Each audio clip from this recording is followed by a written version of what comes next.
that incredible bias continues to this very day.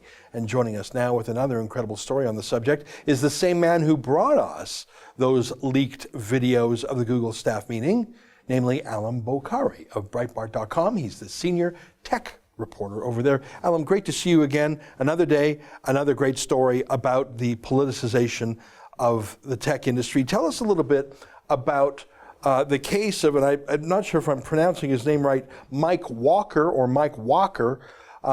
Here's your story called Google Manager Said Company Must Stop Fake News Because That's How Trump Won. Tell me a little bit about this Mike Walker and what he did to blow the whistle on them. Hi, Ezra. Good to be on. So this isn't a leak as such because the employee, Mike Walker, has posted his allegations on Twitter. So this is a public allegation he's made. And what he did was he's a software engineer at Google, and he went on Twitter and posted an email he received from a colleague with the name redacted.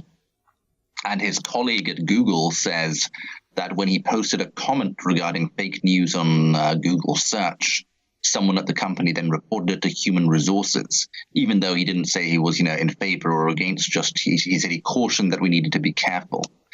What happened next, says this Google employee, was his manager brought it up in his weekly one-to-one meeting and quote, made him feel very uncomfortable for having an opposing view. And here's the crucial part. He then said, according to this employee, that, quote, we need to stop hate speech and fake news because that's how Trump won the election. So this was, is Mike Walker, is he still working for Google? I mean, we put his tweet up on the screen there while you were talking about him. So he's obviously going outside the corporation. He obviously can't get satisfaction to his concerns inside. Has he been sacked yet, or has he quit them already?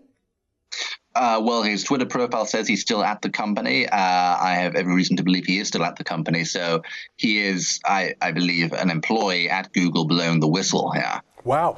Well, the last time someone was in this position, James Damore, who, in a very polite manner, I must say, in fact, sort of a nerdy, super polite manner, talked about gender biases and how Google might address those in a way that wasn't, anti-male or so. I thought it was a very thoughtful discussion. He was sacked right away. Do you have any reason to believe that this conservative dissident won't be sacked, or do you think they're just making sure they have a legal pretext for doing so? Well, Google has very little tolerance for any questioning of its political agenda. So, this Google employee certainly did a very courageous thing by coming out and posting his concerns. The one thing that might save him here is that, he didn't leak it to anyone. He's not trying to collude with anyone. He posted it publicly, and he says in following tweets that I'll just quote him directly. In these situations, one should first make a reasonable attempt to resolve such matters internally. Mm-hmm. I think that's a reasonable point to make. And then he goes on to say, in both this case and other cases, I have made a good faith attempt to do just that. However, those attempts did not resolve my concerns, which led me to my current course of action. And he talks about multiple incidents, multiple concerns, and many conversations that drove him to publish the email. And he says, this is just a representative example. It's not an isolated incident. Others have had similar experiences. So what he's saying is, this isn't just one isolated incident. It's part of a wider trend he's seen at Google. And two, he's saying that, he first tried to resolve the matter internally before going public. And I think that's a reasonable course of action.